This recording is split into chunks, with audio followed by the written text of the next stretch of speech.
California's general election 1 week away. There are a lot of measures that affect people's daily lives. Climate change, inflation, and housing. Top issues for voters. Candidates need to be talking about those issues. And your chance to weigh in on sports betting, education funding, and reproductive rights. Tonight, the candidates and propositions you need to know about. We want those voices, to put their voice out there. We need to have our voices heard. In a KCRA3 Commitment 2022 special, your general election voter guide. And thank you for joining us for this voter guide special. For our viewers here in Northern California and along the Central Coast, we have the information you need to know ahead of the election. I'm Edie Lambert. And I'm Ashley Zavala. We're 7 days away, and voters will be asked who they want to see in state, local, and congressional races. There will also be 7 statewide propositions to vote on. So we know you've been seeing a lot of ads on TV about these initiatives. So tonight we're breaking down both sides. We start with sports betting and 2 separate measures that aim to legalize this type of gambling in different ways. Here's the latest on the status of Propositions 26 and 27. Luck. That's what backers of the 2 battling sports betting ballot initiatives are hoping for in a couple of weeks. Tribal casinos are spending the final weeks ahead of the election working to defeat their online foes in the matchup known as Proposition 26 versus Proposition 27. It's a direct attack on our tribal sovereignty. Regina Cuellar is the tribal chairwoman of the Shingle Springs Band of Miwok Indians, which operates Red Hawk Casino. The group is part of the plethora of tribes fighting the legalization of online sports betting in Proposition 27 while supporting Proposition 26, which would legalize in-person sports betting at tribal casinos like this one. It allows us to keep our sovereignty and tribal sovereignty, and that's important to us. Tribal sovereignty is our own self-government. We're able to regulate our membership, and we're able to set our rules and take care of our members, and that's something that gaming has allowed us to do. Red Hawk Casino has a major expansion underway. Its new Apex Entertainment Center is under construction, and by the end of the year will feature a bowling alley and go-kart track. If Proposition 26 passes, it will also make space for a sports book. Tribes like this one promise the funds collected from sports betting will go back into their local communities. The tribe points to its new health center as an example. I think the tribes have shown how good stewards we are. Prop 26 versus Prop 27 is the most costly and contentious matchup on the ballot. The online sports measure, Prop 27, also promises an injection of money into the community, promising a small portion of sports wagering revenue to the state for housing and mental health services. It's backed by FanDuel and DraftKings. We're fighting towards Election Day. Campaign spokesman Nathan Click rebuked arguments by tribes that claim the measure would open up gambling to minors by allowing it on mobile devices.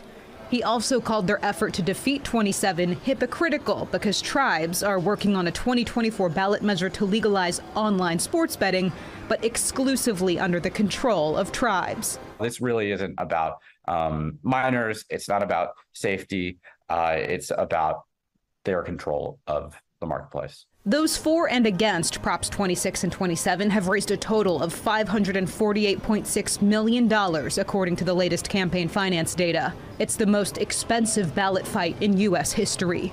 But despite the big cash bets, the odds may not be in their favor. A UC Berkeley poll earlier this month showed likely voters would reject both. We still got a couple weeks, so we'll see what the voters say. Regardless of what happens in November, we're open to a path forward with the legislature or whomever. The bigger the bet, the bigger the risk, the bigger the reward. Whichever one prevails, that reward is the reins to a multi-billion-dollar industry. That UC Berkeley poll also found all of the cash in this race might actually have negative consequences for the campaigns. Right. Voters who said that they had seen a lot of ads about the props, both 26 and 27, were more likely to oppose both measures by wide margins than voters who'd seen few or no ads.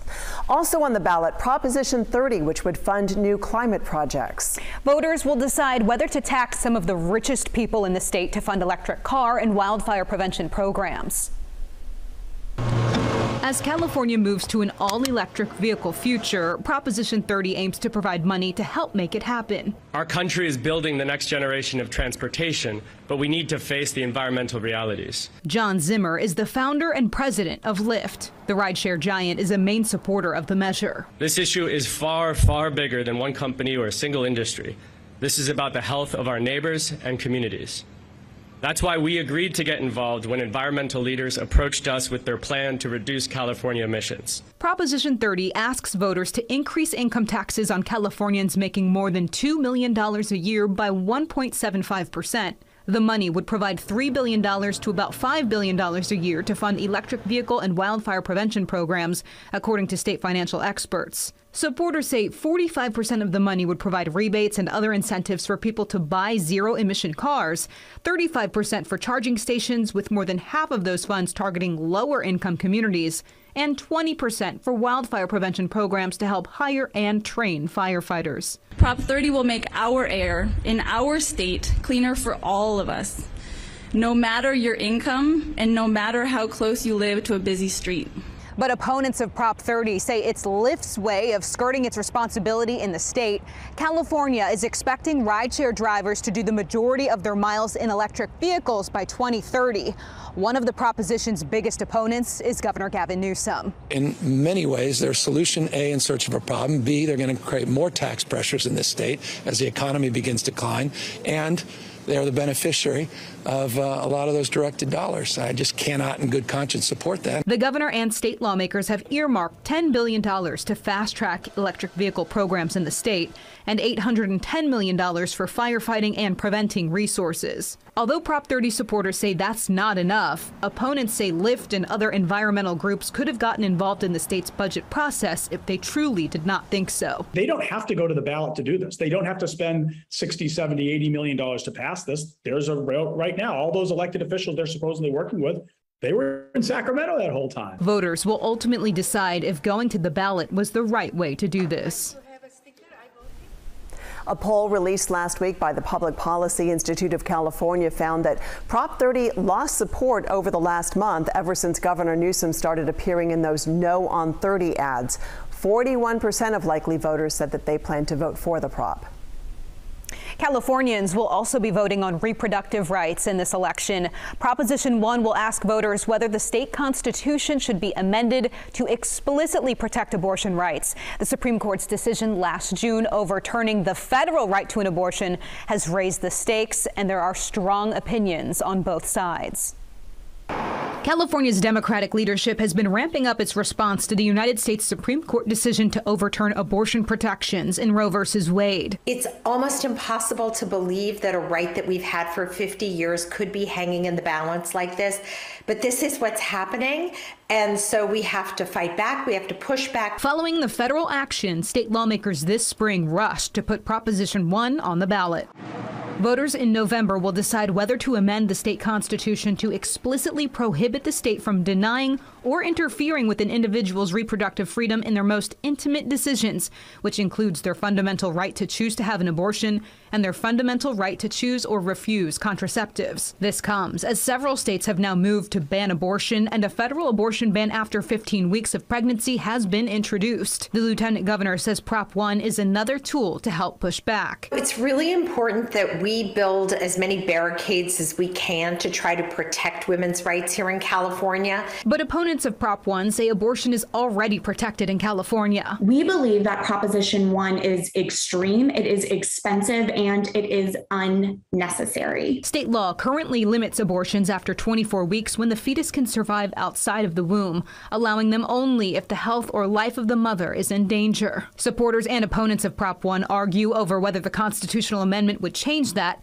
Supporters say it would. This puts us on par with nations like Vietnam and China, instead of progressive nations like the Netherlands and France. Opponents also said Prop 1 and other measures that make California an abortion sanctuary state could overwhelm local health care systems. Although recent polling indicates abortion is not a top issue for California voters, experts note Prop 1's presence on the ballot could boost voter turnout among Democrats. A recent Public Policy Institute of California poll shows if the election was today, 69% of likely voters would choose yes on Proposition 1, 25% would vote no, and 6% are undecided. And we want to tell you about the other measures on the ballot. Proposition 28 would provide more funding for arts and music education in public schools. It would dedicate 1% of the state's education funding to those programs, and there's no formal opposition. Proposition 29 focuses on outpatient kidney dialysis clinics. That would require a doctor, nurse practitioner, or physician's assistant to be present during treatment. Supporters say this would ensure safe treatment for patients, but opponents say this would force some clinics to shut down. And Proposition 31 would approve a 2020 law prohibiting the sales of some flavored tobacco products. Supporters say this would protect kids from getting hooked on tobacco by starting with candy-flavored products, but opponents say it's already illegal to sell the products to anyone under 21. Still ahead, it's a race that doesn't usually get the most attention in election cycles, but this year is different. We hear from both candidates running for state controller.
Continuing our coverage of the 2022 November election, and we are just a week out from Election Day.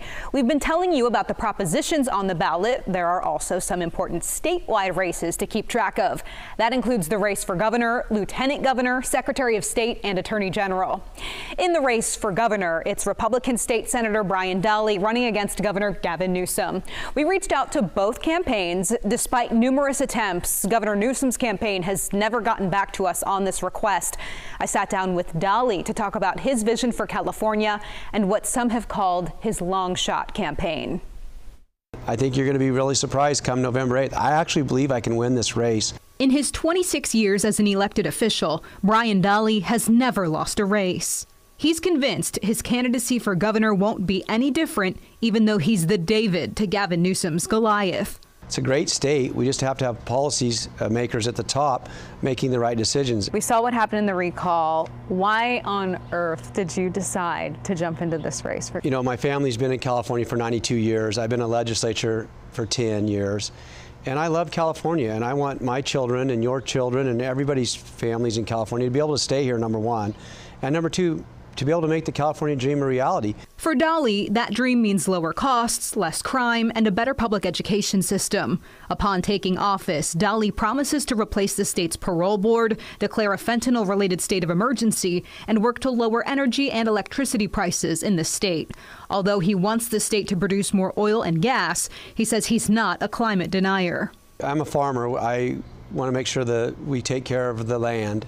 And that's a goal number one. You can't you can't abuse your land and expect it to produce. Another difference between Newsom and Dolly, their stance on abortion. Instead of using the money on himself, Newsom has spent a chunk of his campaign cash on abortion-related ads, billboards, and committees. Do you think that your campaign would have been easier had the Supreme Court of the United States not overturned Roe v. Wade, had Proposition 1 not been thrown on the ballot and not, have to face these questions really time after time again on this campaign trail? I'm, somebody who thinks that it's actually, it's unfortunate that we are expanding abortion rights in California when we already have laws in place that you can, up to 6 months, you can, have an abortion. Dolly says he would not support funding abortions for women coming from out of state, but would be open to discussions with the Democratic legislature on funding it in state. Newsom and Dolly do agree on a few issues. Both plan on rejecting Proposition 30, which aims to tax the wealthiest Californians for electric vehicle and clean air programs. Both support the measure to ban the sale of flavored tobacco in California. And on drought, both agree there cannot be sweeping state-mandated water cuts. As governor, I will have every single legislator in my office. I will build a relationship, and we will try to move on the things that we agree on and make California a place where the California dream can become a reality. Voters will ultimately decide if defeating Gavin Newsom will actually be his reality. And again, we repeatedly reached out to Governor Newsom's re-election campaign for an interview to bring you more of both of the candidates in this race. We have yet to hear back.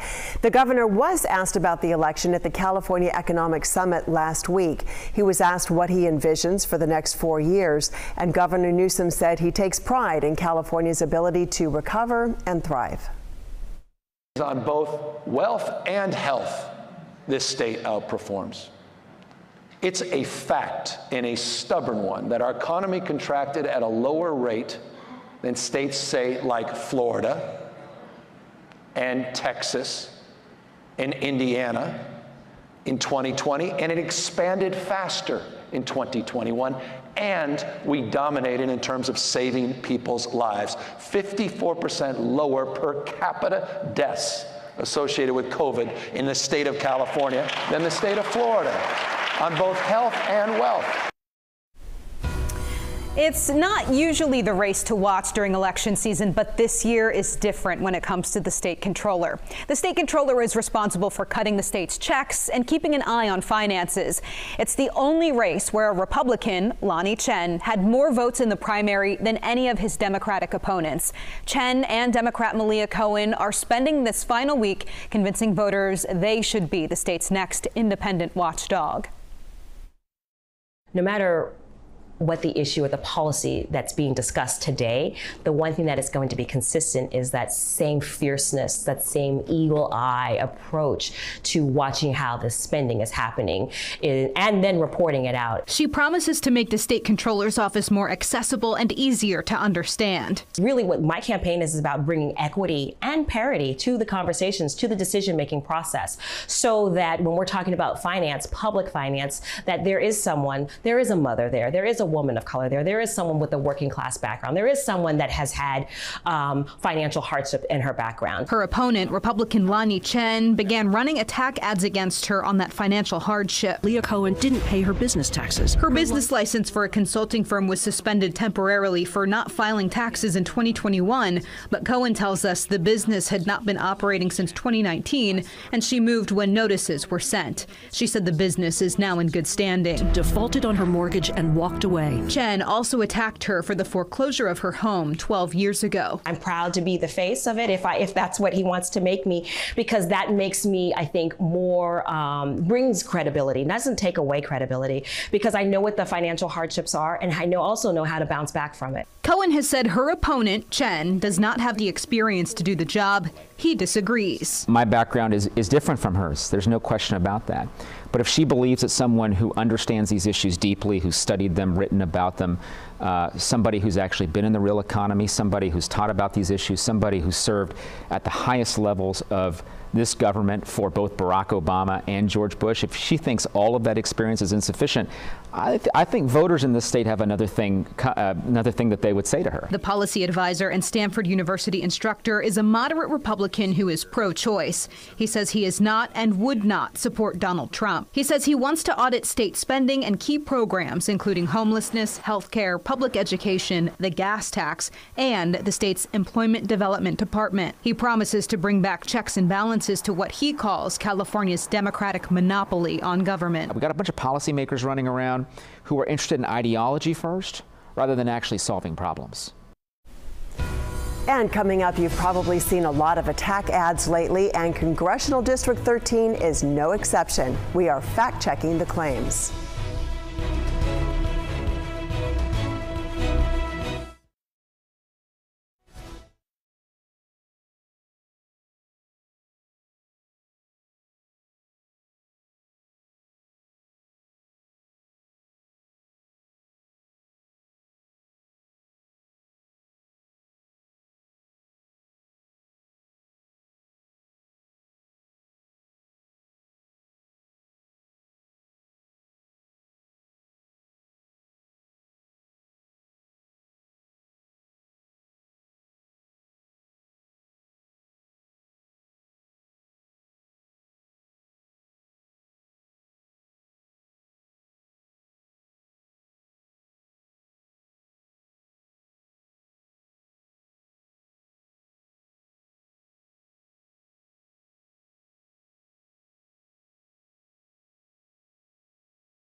Continuing our commitment coverage, you've likely been seeing a lot of attack ads on TV lately. We get the facts on 2 ads airing right now for the 13th Congressional District.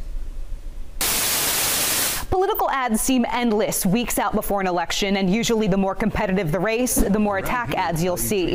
That's certainly the case in the race for the 13th congressional district between current Democratic Assemblyman Adam Gray and Republican farm owner John Duarte. We'll start with the latest commercial attacking Duarte. This ad claims Duarte paid penalties for polluting local lands, which is true according to the U.S. Department of Justice. He settled with the U.S. government in 2017 for ripping streams, creeks, and other protected wetlands in the land he had recently purchased.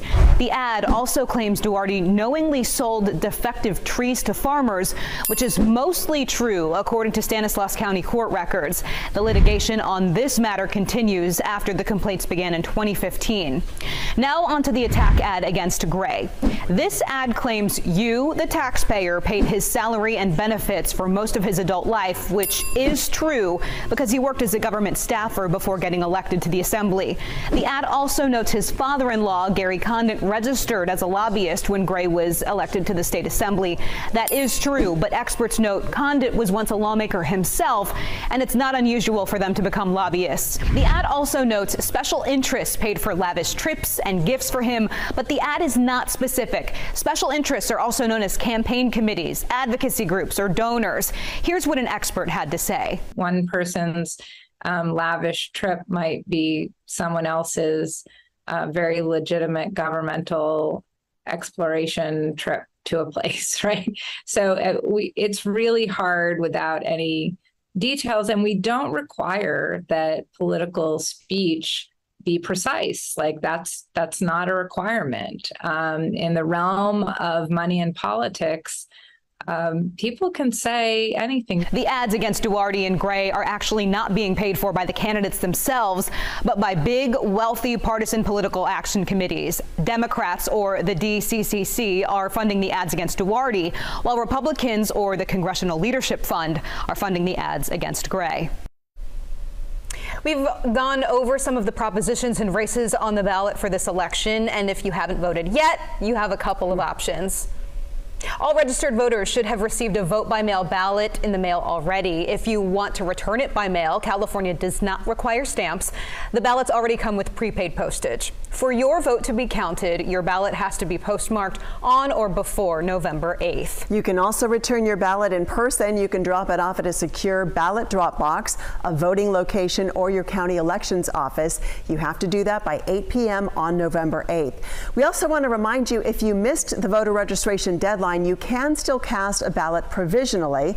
That means that you can register on Election Day up until 8 p.m. Your vote will be counted once your information is confirmed.